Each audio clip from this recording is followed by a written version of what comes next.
I think you're on mute, Mike. Yeah, I'm on mute. I don't want to talk over the intro.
All right, sorry about that. I had to restart. It wouldn't. The video wouldn't shut off. But so welcome to Roundtable Talk. We're changing our name from Bullshit and Bourbon because it doesn't do well on social media.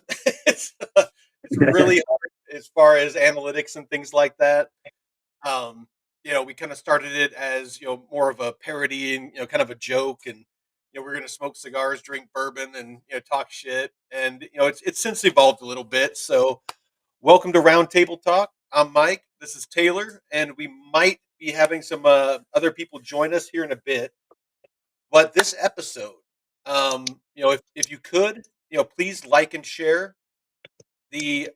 Hey, what's up, Josh? Appreciate you showing up, brother. Um, you know, please like and share the stream, and we'll jump right into it. So this evening, we're going to be talking about emergency preparedness, both for individuals, families, on a personal level, but more importantly, what is government's role? Hey, what's up, Jeff? What's up? What is the government's role, and or what should be the government's role in emergency preparedness? What services should they be securing? Power grid. Fire services, ambulance, police. All those things that we take for granted. So anyway, let's go ahead and jump right into it, Taylor. Why don't you kick us off? Well, what do you want me to kick you off with? Kick me off with Taylor for mayor. Okay. All right. Well, we are heavily into our campaign right now, and I've spent a lot of time going over the reality of our financial situation in America. So there's my big message, my big push that I've been trying to get across to people is the idea that we have three major hurdles coming to in the United States over the next 5 years. Number one is economic upheaval. We have inflation. Everybody's experiencing that across the board. There's not one person that I've met in America or anywhere else that is not facing that problem. On top of that, there's going to be consequences for the downsizing of the federal government. So, for example, right now, the federal government makes up about 30% of the United States economy. So, that being said, if the federal government makes up 30% of our economy, and we're going to take significant cuts into the federal government, then we're going to have a serious problem when it comes to the fact that that's going to have repercussions throughout the whole economy. And then Absolutely. on top of that, we have our societal issues that we're going to be facing, which is the baby boomers retiring, the rise of disabled children. One out of every 36 kids today is disabled. And the third thing is we have the immigration issues. And then the last is going to be the technological changes that are coming. And so I've been trying to get across to people in my city the realization about what's coming. And so that's kind of the pitch I've been trying to make to the city of McKinney is Is that sirens in the background? Sorry. I think that was outside. Yeah. Oh, okay. Oh, no worries, no worries. I just wanted to make sure it wasn't like like an emergency going on. but yes, and so that is the reality of what's going on in the United States, what's going to be facing us. And my message is kind of pretty clear: is we got to get ready for this. Change is coming. It Prepare is. now. It is. And and to an extent, it's change is always coming. It's just kind of what is that change, and what effect is it going to have on society? And it's I'll be honest. A lot of the change that I'm seeing right now in our federal government, it's I understand in the short term and midterm, it's going to be painful, but it is necessary. Um, we just for too long we've kicked the can down the road, and politicians have grown the size of government, like you said, like 30%. Of of our of the money that they take in goes towards basically funding the government, and we can't. It's not sustainable. It's it's and the fact that on a daily basis, in just 3 weeks, the Department of Governmental Efficiency has found so much fraud, waste, and abuse, and I think they've maybe gone through like 2% of government so far. It's pretty much been USAID and a couple other small things, Mm. but they found you know tens of billions, and if you look at it over time, hundreds of billions of dollars that have been wasted, and some of it just blatantly wasted. I mean, money sent to non-existent NGOs and things like that. So yeah, if I mean we have to make these cuts. We need to make these changes. With $36 trillion in debt, I mean, we want to talk about emergency preparedness. Um, you know, I, recently, to segue into our topic, recently you've seen we had the fires in Maui, the fires in California, the hurricanes in the southeast. None of those people got any sort of real relief or support from our government, state or federal. In California, they were focused more on keeping people away from their homes than they were, helping, getting things cleaned up so people can rebuild. Um, you know, Biden was so busy sending money over to Ukraine and Israel, hundreds of billions of dollars, and you had the Amish volunteering in the southeast, building bridges and tiny homes so people didn't freeze and they could get around. I mean, it's ridiculous. And so, we can't, always expect, the federal government to be there when we need them. So now I want to segue into Taylor. You're obviously running for mayor. You have a lot of very forward-leaning, forward-thinking ideas. If you could, share, some of your thoughts on if you were, or when, I would like to think, you would get elected as mayor.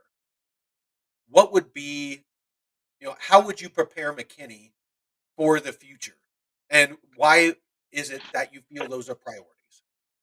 So one of my big things of trying to understand, like, well, what will we do really in severe crisis? The federal government failing, that's a possibility that could happen.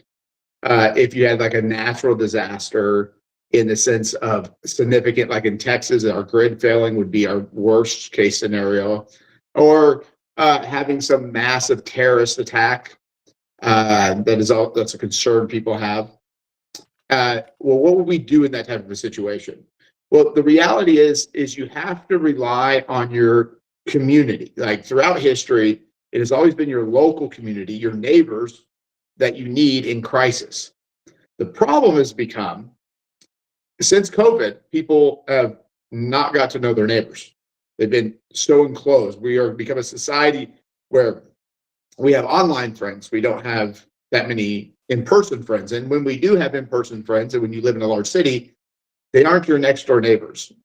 And so it's getting this understanding that you have to start developing a system, a structure where people get to know their neighbors and know the people around them in case something would happen.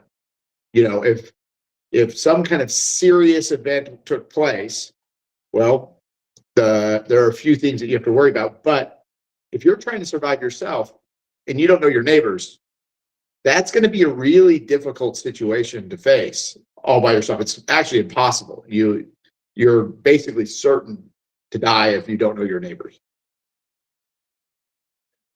Well, and it's and I'm glad that you say that because in urban areas, I mean, history shows, Katrina, other natural disasters, as the longer an event uh, goes on, the worse obviously things get. So in the case of a power outage, you had mentioned to me, and I did some research a couple of years ago. Texas, I mean, California, where Jeff's at, they have rolling brownouts, but um, Texas was maybe 5-10 minutes from the entire grid going down, and without power, grocery stores, perishable foods, frozen foods are all going to go bad, within a couple of days, if not sooner.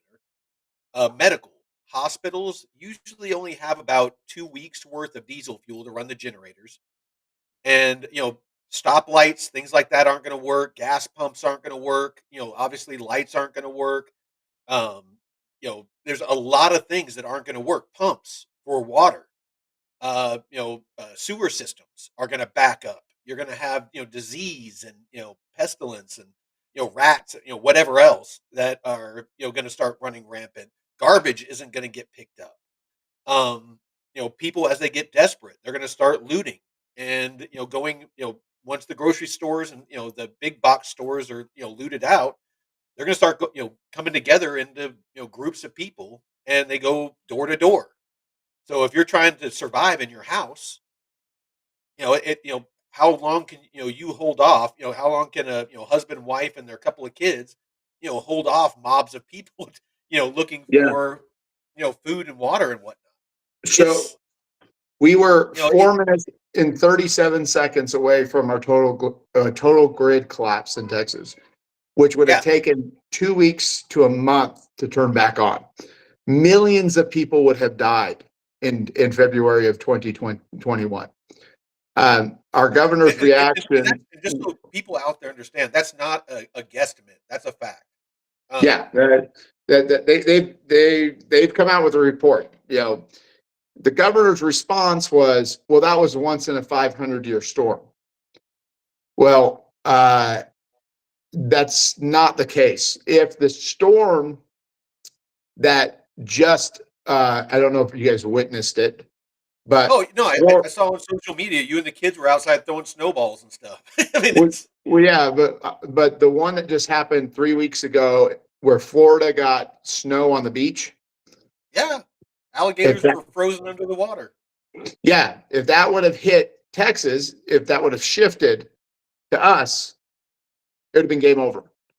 We would have saw millions of deaths from that. Like the reality is, these weather events are happening at an increasing rate. The weather is changing. Like the fact is people don't. Oh, global warming doesn't exist. Well, it's not global warming. It's global climate change It, is happening. We are affecting the climate weather. change is always happening. Yes, the only thing that you can debate is it man made? Is it the natural? I don't want to Michael, go down that rabbit trail, yeah, but anybody that's I, interested, look I at know the Republicans don't want to admit it. We are changing the environment. It's Well, yeah, well, of absolutely course. shown to We be have the an case. impact on the environment, but is it all us? I would say probably not. I mean, we have enjoyed a very stable climate for the past, couple thousand years. Yeah. Historically, the Younger Dryas, since the Younger Dryas, we have enjoyed about 13,000 years ago. Other than the mini ice age in Europe, we've enjoyed a very, very stable climate compared to history. Yeah. And I think the argument that most scientists make that it is the overproducing of carbon dioxide is increasing the temperature and causing changes is the best argument that's out there for what's happening. But that being said, I know right wingers don't want to believe it. So uh, we can go on to the next topic. But the reality is it's happening. Like you can't deny that it's not happening anymore. Like you look at your climate, it's going crazy. Like Texas used to not have multiple snowstorms in a year. We're having Well, massive. again, but before modern society and industrial revolution and all that stuff, we had plenty of dramatic shifts in climate. But Yeah, but ten yeah, thousand years like I said, ago we did. that's a different topic. Yeah, but the reality is it's happening now. Whatever you want to believe of what's causing it, that doesn't matter. What matters is we're having these events and they're affecting us, and they could cause catastrophic situations to happen in the United States. And it Well, yeah, doesn't no, seem that our all weather is governments are. driven by warm air, cold air. Hurricanes are cold, dry air coming from the north out of Canada, and you get the warm, moist air from the Gulf that comes up, and when they collide, that's what causes the hurricanes and tornadoes and things like that. Absolutely. Yeah, but like we're going to have this week some weird event where basically the temperatures from the North Pole are sinking down into it's basically going to sit over Oklahoma. So Oklahoma is going to be below freezing on Wednesday. Like this is crazy weather events. And like if our government's reaction is, oh well, this is just once in a 500-year event. Well, what if it's not? Well, they're playing like Russian roulette with the Absolutely. whole states, and they're not fixing any problems. And so what would we do in like my city? I've tried to play out in my mind, like, what if I was mayor, what do I have to do to help the city be prepared for that type of an event? So what would be your top priority? As far as emergency preparedness, to move this along a little bit, what would be your number one? Other than I mean, I know you've talked about AI and blockchain and how you would leverage those technologies to kind of move the government forward and increase transparency and those sorts of things. And Jeff, by all means, feel free to jump in at any time. But what would be your top priority for emergency preparedness? It is keep the water flowing. That's that. If you are a government official, like you will save the most lives if you can keep the water flowing in your city. And it has to be the government's number one objective right now. Texas, our number one objective in Texas should be simple. Like we might not be able to save the whole grid, but we should be able to figure out a way that if we had an EMP attack or we had a major event, that we have enough backup generators along the key infrastructure for water to keep it flowing. And everybody should expect that their local government has solved that problem at least, because the power can go out, people can go a long time without food. and survive. I mean, not everybody, but of course, but you will save the most amount of lives, and it's the least expensive thing that you can focus on at first before you start getting everything. But the reality is, if your water shuts off and you can't get water to millions of people, we're in a really bad situation. And so, No. I mean, absolutely. If you talk to any survivalist or any buddy like myself is into emergency preparedness, you know, pretty much as far as extreme weather, shelter is first, then water, then food, in that order. It's the rule of three. You can survive 3 hours in extreme weather, without shelter, but after 3 hours, like an extreme cold, you're probably going to die. You can survive 3 days without water and 3 weeks without food. So they call it the rule of three. yeah, that would be the first. The second thing is like, I would hope that as a city, we would be able to come together and figure out a way to keep essential electricity flowing to key central places. Because at the end of the day, if you're a mayor, you're somebody in charge of an area, and let's say something happened, okay, you better be going around to figure out every resource that you can take to reestablish power to certain infrastructures. Whatever it may be that's in existence, but you should be able to plan ahead of time to go, okay, how many things do we need to keep functioning to maybe be able to offer a situation where we could survive? Like, we don't need the whole city to have power, but we do need You need key to have key infrastructure. infrastructure like the water pumps, sewage, hospitals, refrigeration for food for long term, things like that. Gotcha. Yeah, you could take certain facilities and go, okay, we need to refrigerate. You could get people to take their food and go, take your food and bring it down to this facility. We can keep this cold. Well, And try and to. if it's snowing and it's below freezing, because that's what causes the grid to go out. It's cold enough you can just put your stuff out in the cooler. Well, Texas' worst situation would actually be a massive heat wave. That could take out our power grid too, because if you can imagine, if like in India, they've had a few situations where it's gotten almost to 130 degrees. Oh, dude, like elderly people would be dying in droves. Yeah, and if they had to shut off the power in those situations, like, it's one thing you know this better than anything, Michael. You can bundle up when it's cold outside. There's oh so much you can take off when it's hot outside. And honestly, it's counterintuitive, but covering up in a lot of ways is better when it's hot. Like, you don't want to be putting insulated stuff on, but Yeah, covering up so the sun isn't hitting you, and putting on like a scarf that you can wet down to keep your body temperature down, around your neck. Things like that are key. Keeping your core body temperature down is especially any elderly that end up listening to this. If something like yeah, that happens, it's 130 degrees, put like a bandana, a wet, a moist bandana around your neck to help cool off.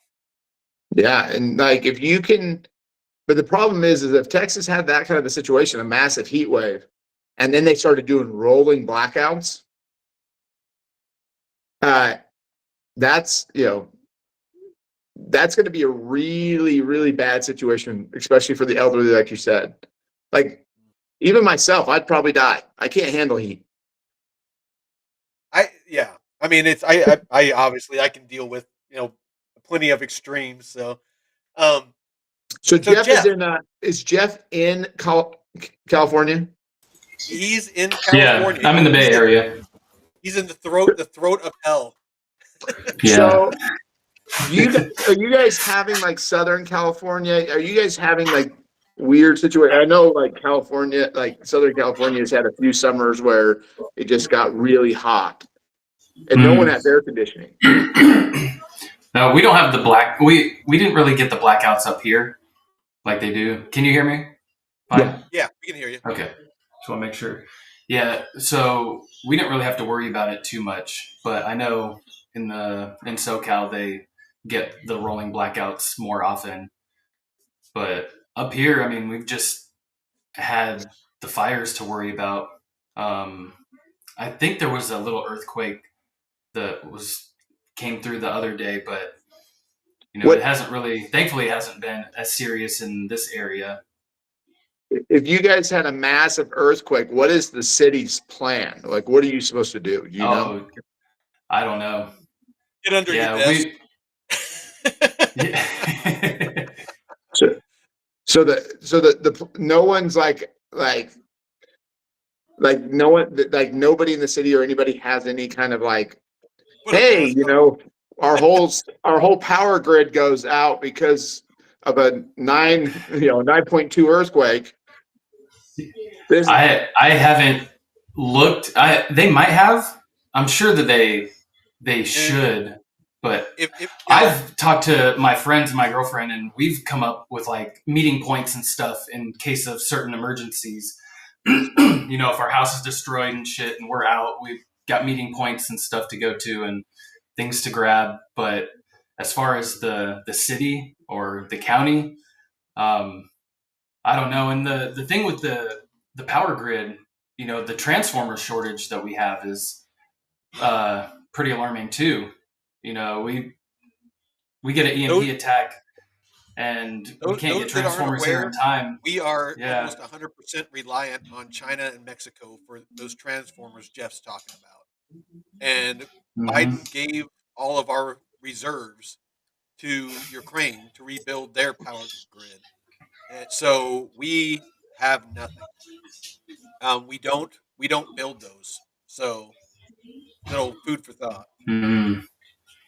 Yeah, that's a little terrifying. Like it's the most frustrating thing for me is we spend $800 billion on our military every year, and it's completely worthless in reality.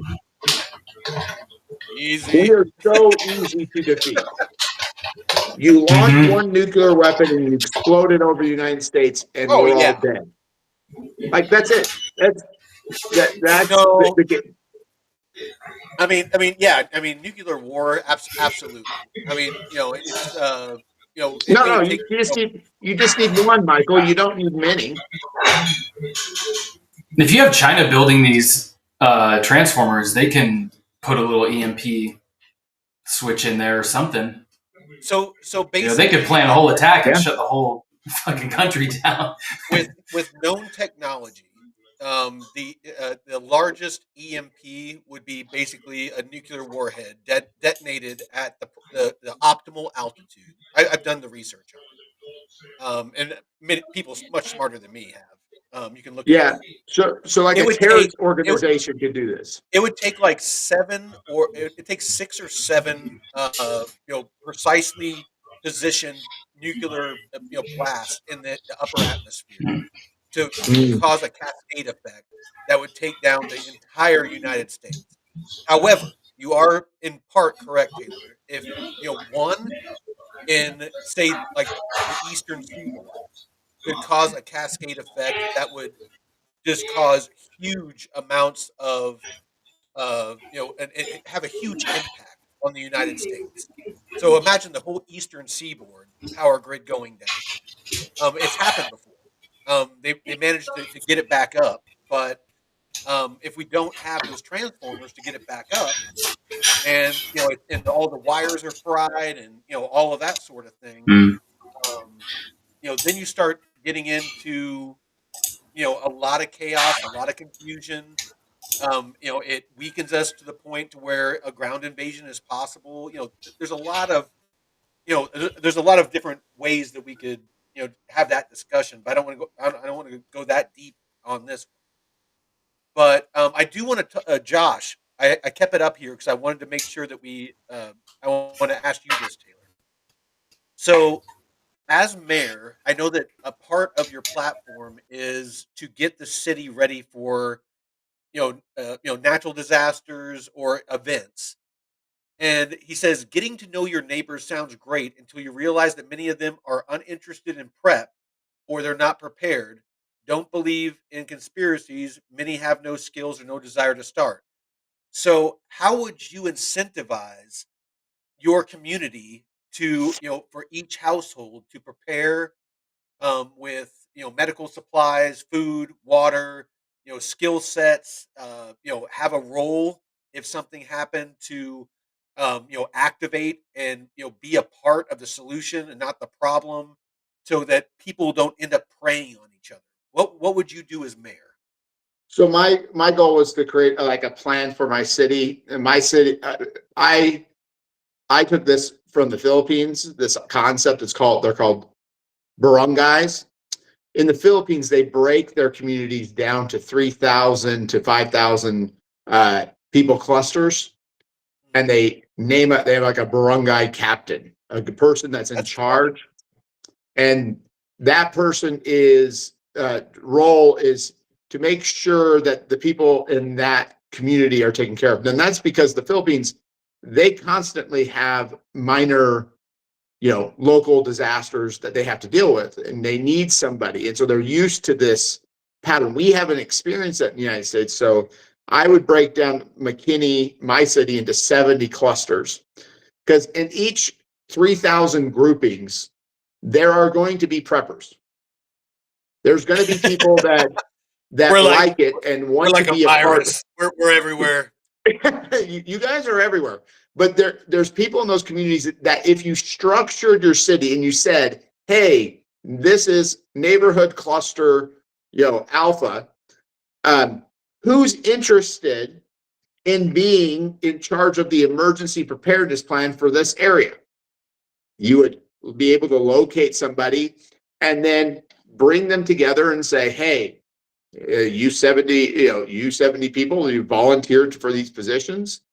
And what I want you to do is locate similar minded people that want to be prepared. And as a city, we're recognizing you as basically like a barangay captain of those areas. And if an emergency happens, we are coming to you.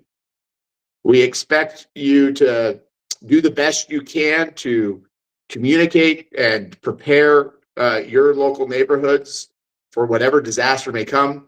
I think you have a volunteer group that's basically built from a structure all the way down.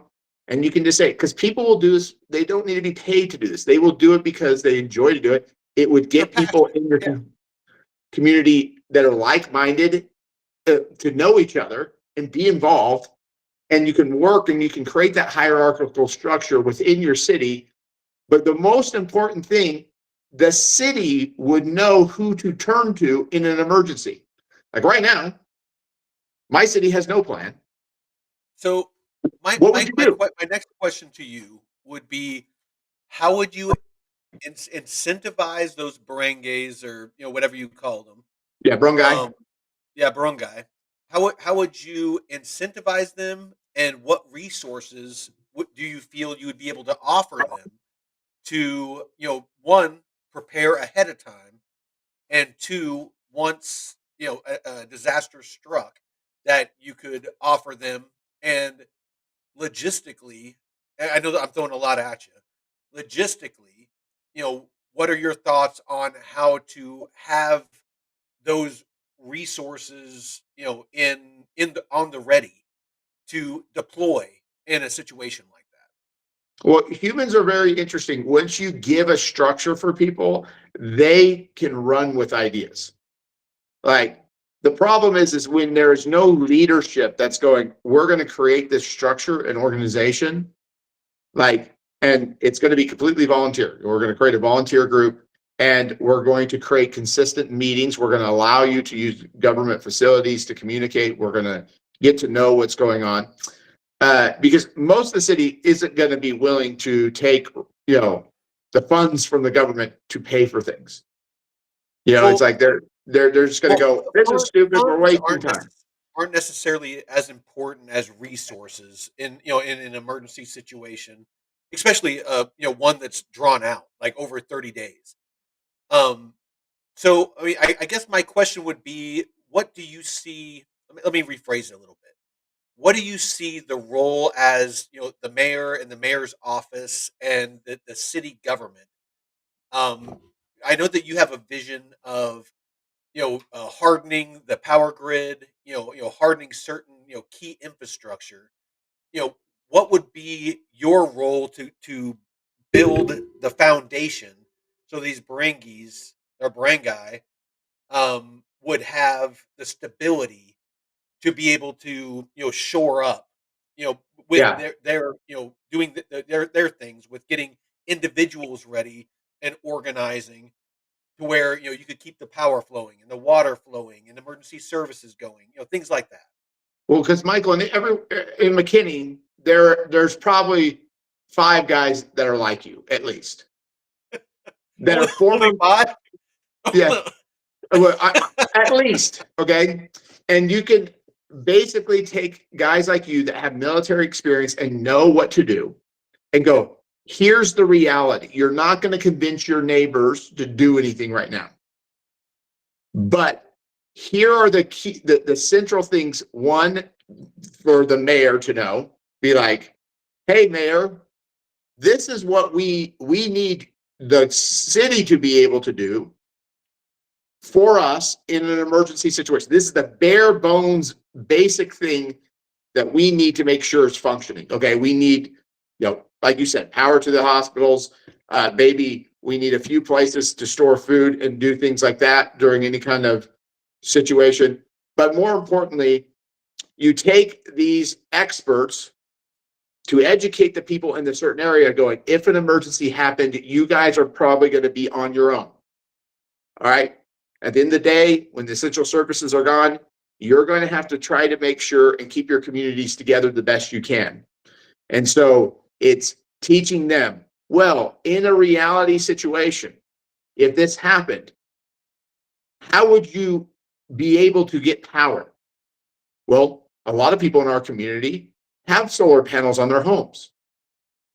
Like, do you guys have the ability within your communities to develop the resources to be able to go, here's 4 or 5 houses that still have power going to them and can use those systems to refrigerate food and be able to help out, or vice versa, like running through and go, think worst case scenario, city can't help you. Like, what would you do? How would you prepare? And you could really help people plan out and realize, stop relying on the government to solve all your problems. Know your community well enough that you guys could protect and defend yourselves, because you have a core group of guys That's that are in the area. I 100% am behind that. It's, we need to stop relying on government to be our mommy and daddy and hold our hand and coddle us and I mean, And that's why Trump has been again, giving the power back to the states on a lot of issues, because it's not the government's yes, job to be controlling every fucking thing. They should have a limited power over certain things, and whatever those are. I'm not the best person to ask, but it's time no, we don't dude. rely I on mean, them. Jeff, you're a citizen, and you have concerns, and you're a smart dude. I mean, you know that. I mean, you live in California. You've seen Mhm. firsthand, what mismanagement of the state, looks like. With all these Yeah. fires in LA, fires in Maui, hurricanes in the southeast, FEMA is a failure. They did little to nothing. All of those 3 places I just mentioned are still waiting for any kind of real, measurable help. So, kind So of what Jeff, Taylor. Oh, go ahead. Sorry. Jeff, let me ask Jeff a question. Okay, if all of a Mhm. sudden, I just want to see what your reaction would be. Let's say your mayor did the same idea that I'm proposing. He created 70 neighborhood clusters. You had no idea that he's done this, and Oh no, he's they're identified. Barangi or Yeah, Barangay. they're That's barangay. gonna be Rangi. yeah. That's All gonna right, be a Barangay. thing. Gonna you make it you a have thing. you have your barangay there, and some guy knocks on your door and says, "Hey, I've been asked by the city to be neighborhood 264's captain in a case of Mhm. emergency, I just want to meet with you and say, and we're having a meeting, in 2 weeks. Would you come to it just to meet with us and see what you can offer the community if we ever had an emergency? Would you show up to something like that? Oh yeah, absolutely. Yeah, Yeah. that's what I'm Just, saying. yeah. Because All I you have mean, to you got people in the neighborhood that aren't really on preparedness like that, and even just a simple emergency kit, yeah, people almost never have, and we have a small one. Oh, did we lose them? Oh, but yeah, I definitely would show up to something like that, and to know yeah, that somebody is kind of leading that charge, so I don't have to, because a lot of us aren't, that's not our strength or not one of our yeah. expertises. So if we have somebody that is in the know and can say, "Hey, we need to do this and this," that would And be great. that's what I think. If you're a mayor, you can go in there and say, we're not getting the government to pay for this or do this, but we're going to structure you and organize you where you guys can do this for yourselves. We're willing to offer the resource. We're willing to teach. We're willing to help. We're not. We don't have the. We can't Mhm. get the city to agree to fund you guys, but get together, see what you can do. And the reaction that I would have is like, well, there's some communities neighborhoods that won't do anything. Well, then they're going to die. That's the Oh, reality. Like easy you, there, killer. well, I'm saying We're like not going the to be wearing like communities freaking that football pads and driving Yeah. Cadillacs here. yeah, like if it turns into a Mad Max world, those people who actually I get take the what you're saying. time will be protected. No, I mean, I definitely I get what you're saying, and honestly, it doesn't take much. I No. mean, if a small community, barangay or whatever you want to call them, if each household has enough food and water, storage for 30 days, and you start a small garden in your backyard, have a community garden where like share fresh fruits and vegetables. It's Hmm. just a healthy way to live. It's something that the city could help out with. If there's kind of like city property or city lands, you could even designate part of it like a park to community gardens. For Oh, we have sustainability. that. We have quite a few at different parks around the Bay Exactly. Area. I've seen them all over, and even when I Exactly. worked at Tesla, at Tesla on the hill, there's a big, like, not a greenhouse, but just a bunch of plots that have Yeah. veggies and stuff growing in them. That. And you can drill wells and you can do hand pump Mhm. wells to where people can get drinking water. They can water the garden. They can do all that stuff. I mean, you got to go old school. But there's a lot of very simple things that the city could assist with that would empower those barangay to be able to be self-sustaining. Very cheap, very cheap things that they could do.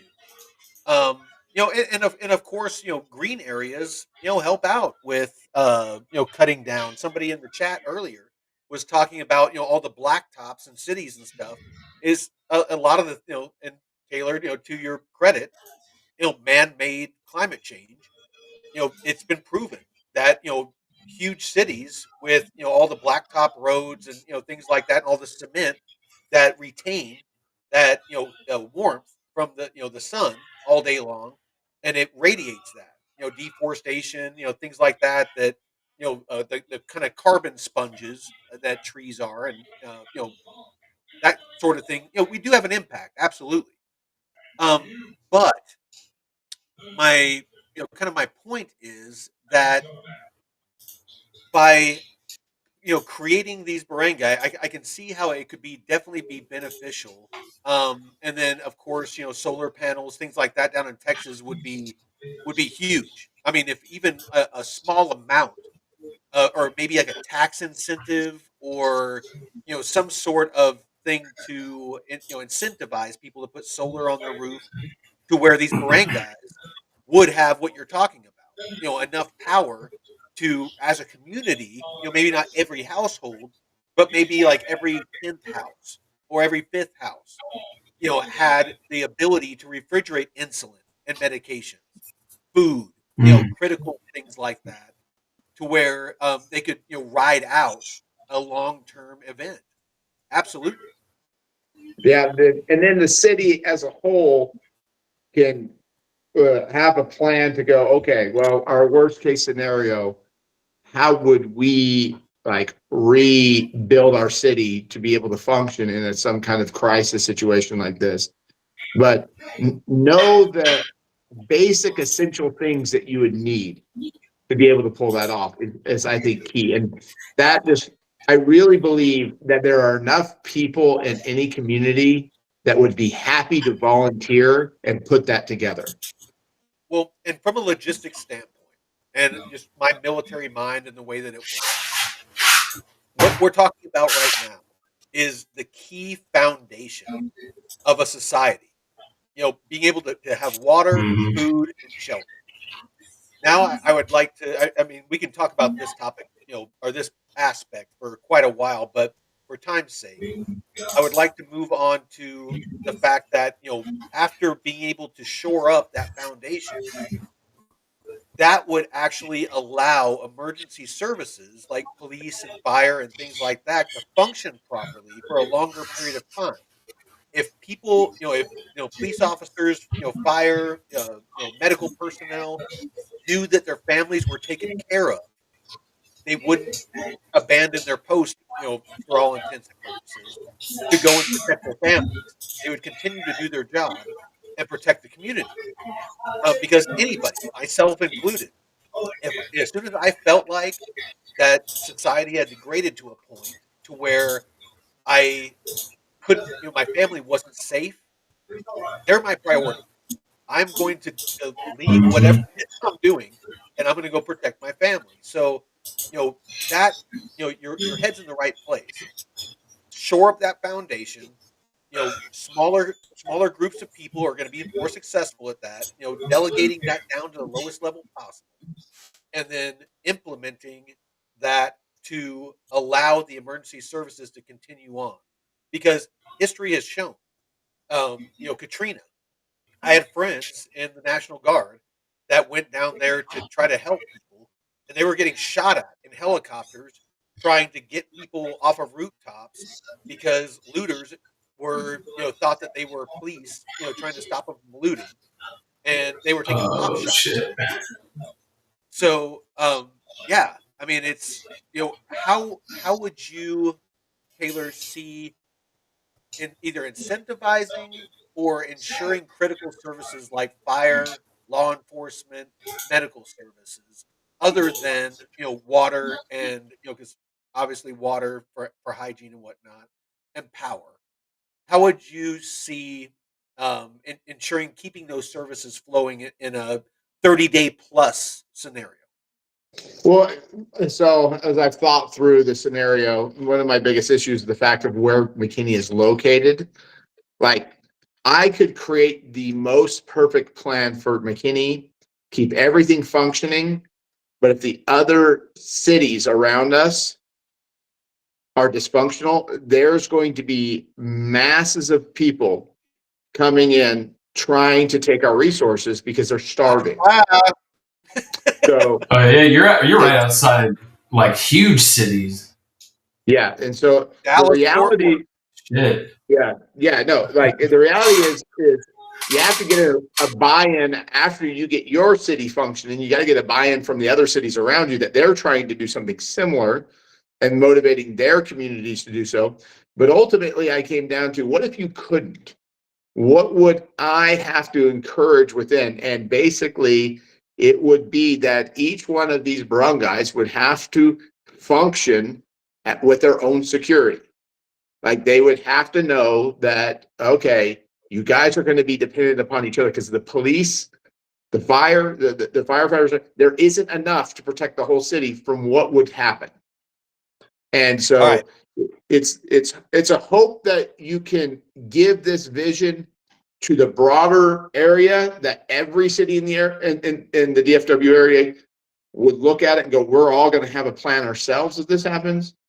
But if not, like, you have to understand that you have to become your own security in that type of environment, because if February 2021, the grid would have failed. The most amount of deaths would have become from humans killing each other. Oh yeah, absolutely. That's the I've watched it. My military career and a lot of the places that I went, as I watched things degrade, I watched neighbors turn on each other. I mean, I'll ask everybody out there that's listening to this. Ask yourself this question: if your family, if your wife, husband, kids are dying of thirst, and your neighbor has the last bottle of water, what would you do for that bottle of water? And if you tell yourself that you wouldn't kill that person for that bottle of water to save your family, you're fucking lying. Yeah, it's the reality of the situation of like you can come up with the best plan all day long, but we want to encourage as many people to do it, but you have to understand what happens when complete societal breakdowns happen. And it is ugly. But if you had a city that was completely unified and organized, you got the largest, most powerful group in the area. So, Taylor, I'll other than asking a question, I'll give you this nugget from a military standpoint. These barangai, with them mapped out, the smartest thing, if you can't get surrounding communities to buy in and get prepared so that you have that buffer around you, you basically would need to identify, each of these barangay, part of their duties would be to identify anybody that has law enforcement background, military background, these sorts of things, to where they can be deployed as augmented, to augment your law enforcement, and those assets towards the borders of, for like guard duty, basically, to shore up your, your borders, secure your borders, kind of like what everybody's talking about now with Mexico. You'd need to shore up your borders, and and you'd have to basically sell everybody on the fact that, that by doing that, they're all a piece of a whole. That Yeah. by helping out these other areas, they're actually helping themselves. Because Because go ahead. you'd have to protect because you'd have to protect your infrastructure. Let's say McKinney figured out a way to keep the water flowing. Well, other people are going to try to interfere with your water flow. Like, so you have to protect it. You have to get your community together and understand that. And like those type of situations all have to be walked through and kind of gone through and come up with when you're creating your plan. Another thing to understand too is, even if the surrounding area isn't prepared, something to think about is sharing. If you have a surplus of water because you prepared properly, you can have stations around the perimeter of McKinney to where you can give water, and because that does a lot to to stabilize the area around you. If people aren't dying of thirst, if they, you can't do much with the food situation, but if you can at least offer water, um, you know, you can actually somewhat stabilize, especially short term. You can stabilize the area around you to an extent, and maybe even get them to buy in. They should have done it before the fact, but even buy in to what it is that you're trying to rebuild. Yeah, but the reality is I think is once you start identifying and realize and getting this out into people's awareness that this stability that we've always enjoyed for so long, for basically for the last 70 years, the United States has not, other than like Katrina, we've had a few scenarios of complete breakdown of a large city. We really haven't had that issue, but the idea that this is not going to happen in the future is ignorance. Yeah, it's ignorance. Like, it's terrifying for California. California, you're sitting on a ticking time bomb. Like We all are. that. I mean, look at the Southeast. Hurricanes happen all the time. McKinney's starting to get crazy weather.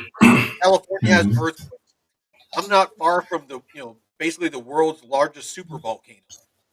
Yeah. Yellowstone is And is you're also next to Canada, which those people are crazy. they're preparing for war, from what I hear. Yeah. There might be a massive invasion Honestly, from I the think I north. could single-handedly hold off Canada. Yeah. I've heard Game of Thrones was written about that idea that there was going to be these ice walkers coming down into the United States. The So ice walkers are coming. You're going to see me outside with a broadsword. you're outside in a loincloth and Oh, dude, the broadsword. dude, yeah, zombie apocalypse is like my Christmas. I would like wake up with the biggest smile on my face if the news was going. They're like, it's a zombie apocalypse. I'd be like, yes, finally. I have a purpose. Yeah, I know, right? It's like I have, other than learning crypto and mycology, I have a purpose. Yeah. So Hey, how many people actually know of like the the severity of the situation if the power grid were to go down in Texas? I mean, just like let's talk about your area. How many good people question. just in the city or around the city know what would happen, or like hell, we're 4 minutes So away from the total grid collapse for 2 weeks to a month, and you're more than likely going to die. How do you feel about that? And how do you get the awareness out to everyone? Just go door to door and hand out flyers, or because until people actually see, like, oh shit, we could literally lose everything if we don't at least have some awareness and a plan. yes.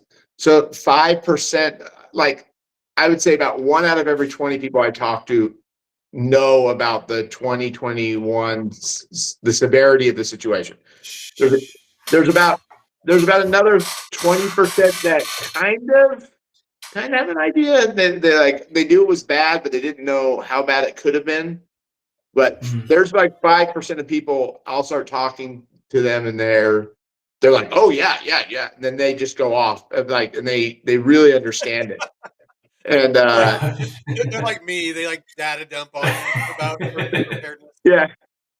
yeah. So I got about 5 minutes of battery left on my phone here. So Yeah. We're coming up on an hour. So I guess just kind of Taylor, Jeff, in closing. Um, what as an individual do you feel? I mean, I know me personally what I feel, but what do you guys feel that everyone, regardless of barangay or if they're McKinney, or what do you feel that people should do to be prepared for be prepared for an emergency? Jeff, you go first. Well, have a ready bag or emergency bag, like if you need to leave, your house or something. But if you can hold off in your home, have plenty of water. I know we have 3 5-gallon jugs, but that's definitely not enough, especially for 2 people. But try and get, as many 5-gallon water jugs as you can that you think would last 2 weeks to a month.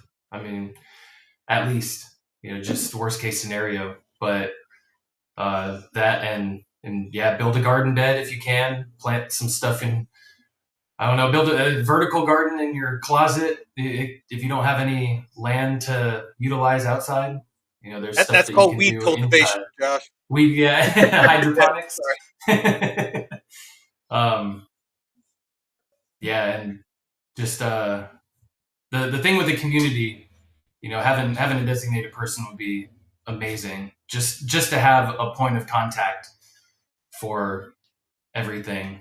I think it would take a lot of stress off of people's shoulders who can't necessarily do those things. Like I have a 60, 70-year-old neighbor who's not very functioning, and having someone like that try and create an emergency preparedness kit and stuff would not be good. So having people that are capable would be excellent. Absolutely. Yeah, to look after those types of people. Mm-hmm. Taylor, So how have the you prepared? the reality of the situation, well, I have enough food to feed 20 people for 3 months.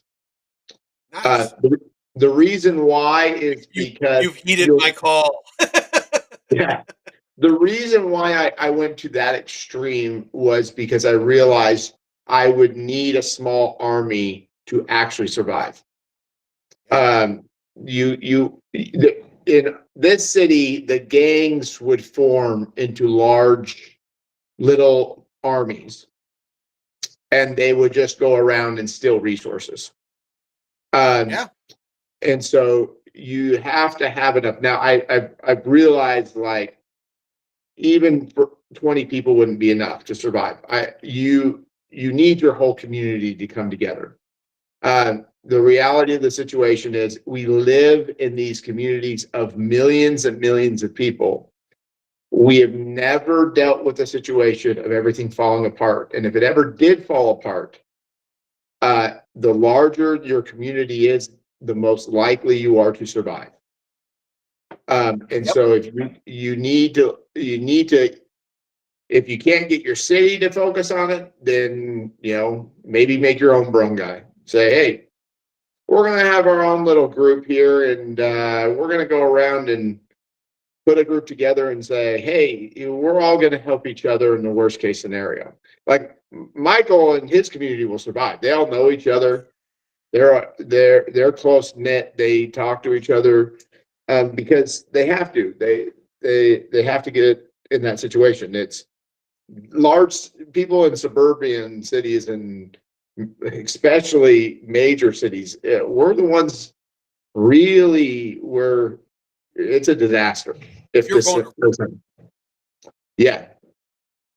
So, real quick, I'll give you my rundown. Emergency preparedness. You need to look at your current situation. Are you rural or are you urban? If you're urban, are you going to survive in place or are you going to bug out? If you're going to survive in place, you need to start thinking about what we've been talking about, with barangay and creating community and things like that for security, for food, for water, for all those things. You need 1 gallon of water per person per day, and to basically survive. And if you're going to survive in place, I can get into a lot of details about places you can find water, things like that. I won't. Rural areas, pretty much, if you live in a rural area, you're probably pretty good. You know people that garden, people that that hunt, people that probably living off a well. You have septic. You're not reliant on infrastructure to survive. So you're probably good. If you're going to bug out, like Jeff said, a bug out bag, you need to have a plan, and you need to talk about that plan with your family. What is your plan A, plan B, plan C, your primary, secondary, tertiary. Are you going to bug out if you're all at home? How are you going to bug out? Where are you going to go? If Taylor's at work and his wife's at home and the kids are at school, and does everyone know where they're going to meet up? If they need to get Mm-hmm. the hell out of Dodge. Do you have the resources to do that? Do you have the skill set? Do you have a pilot's license? Do when there's gridlock on the roads, you know how you're going to get to where it is that you plan on getting. All of these questions you need to ask beforehand. You need to have a plan in place beforehand, not during, not after. You're too late.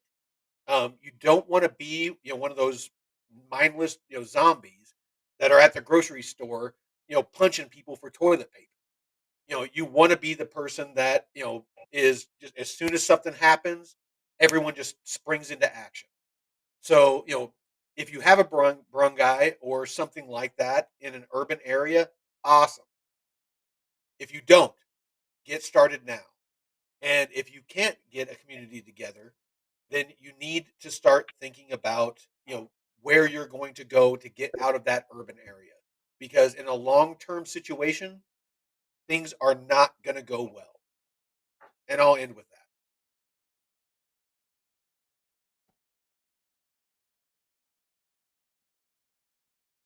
Any closing thoughts before we sign off? Here, I here. don't know. All right. Well, Crypto Breezy, Josh, Deadwood, all you guys that that showed up. I appreciate you guys, and I appreciate all your comments. Anybody that watches this, if you have any questions, please feel free to reach out. I'm by far not an expert, but I'm more than happy to lend whatever knowledge, and skill sets that I have. But until next time, Veteran Crypto out. All right.